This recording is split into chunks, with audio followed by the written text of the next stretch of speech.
बहन की शादी को 6 साल हो गए, मैं कभी उनके यहाँ नहीं गया। ईद शब रात अम्मी या अब्बू चले जाते थे। एक दिन मेरी बीवी मुझसे कहने लगी कि आपकी बहन जब भी घर आती है उसके बच्चे घर का हशर नशर कर देते हैं, और आपकी माँ जो हमसे चुप चुपा कर कपड़े, साबुन और कभी कभी को चावल के थैले भी भर के दे देती है। अपनी माँ से कहो ये हमारा घर है, कोई खैरात सेंटर नहीं। मुझे ये सुनकर बहुत गुस्सा आया कि मैं अपने घर का बहुत मुश्किल से गुजारा कर रहा था और मेरी माँ सब कुछ मेरी बहन को दे देती है। बहन एक दिन घर आई हुई थी तो उसके बेटे ने टीवी का रिमोट तोड़ दिया। मैंने माँ से गुस्से से कहा कि माँ, बहन को कहा करो ईद के दिन आया करे, और ये जो आप साबुन, चावल और ये जो चीज़ें देती हो इनको बंद करें। माँ चुप रही, लेकिन बहन ने ये सारी बातें सुन ली। 4 बज रहे थे, बच्चों को तैयार किया तो बहन ने कहा कि भाई मुझे बस स्टॉप तक छोड़ आओ। मैंने झूठे मुंह कहा बहन रुक जाती कुछ दिन। बहन मुस्कुराई और बोली नहीं भाई, बच्चों की छुट्टियां ख़त्म हो रही हैं, मुझे जाना है। फिर जब हम दोनों भाइयों में ज़मीन का बंटवारा हो रहा था तो मैंने साफ इनकार कर दिया कि मैं अपनी ज़मीन से बहन को हिस्सा नहीं दूंगा। तो माँ ने कहा कि बेटी का भी तो हक बनता है।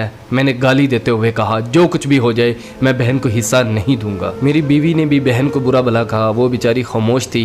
बड़ा भाई अलहदा हो गया और मेरे बड़े बेटे को टीबी हो गया और मेरे घर के हालात ख़राब हो गए। जितना सब कुछ था मैं उसके इलाज पे लगा चुका था। मेरे पास इलाज करवाने के पैसे नहीं थे, मैं बहुत परेशान था।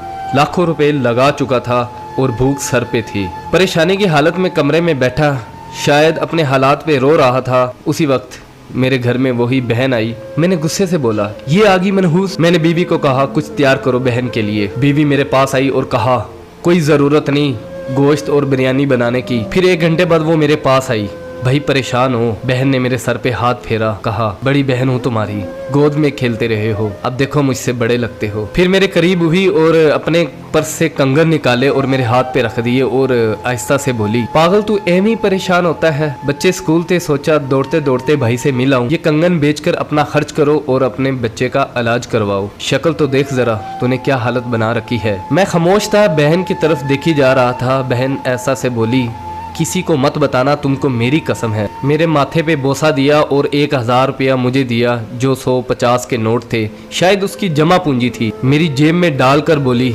बच्चों को गोश्त ला देना और परेशान मत हुआ कर। जल्दी से अपना हाथ मेरे सर पे रखा, देख कितने बाल सफ़ेद हो गए। वो जल्दी से जाने लगी तो उसके पैरों की तरफ देखा तो टूटी हुई जूती पहनी हुई थी और पुराना सा दुपट्टा ओढ़ा हुआ था। जब भी आती थी वही दुपट्टा ओढ़कर आती थी। बहन की इस मोहब्बत में मर चुका था मैं। हम भाई कितने मतलब प्रस्त होते हैं, बहनों को पल भर में बिगाना कर देते और बहनें भाइयों का जरा सा दुख बर्दाश्त नहीं करती। मैं हाथ में कंगन पकड़े जोर जोर से रो रहा था, उसके साथ मेरी आंखें भी नम हो गई। अपने घर में खुदा जाने वो कितने दुख सह रही होगी। कुछ लम्हे के लिए अपनी बहनों के पास बैठकर हालचाल पूछ लिया करो, शायद उनके चेहरों पे कुछ लम्हों के लिए एक सुकून सा आ जाए। बहनें माँ का रूप होती हैं और भाई बाप का रूप होते हैं। स्टोरी अच्छी लगी हो तो इसको लाइक कर दीजिएगा, इसको शेयर भी कर दीजिएगा।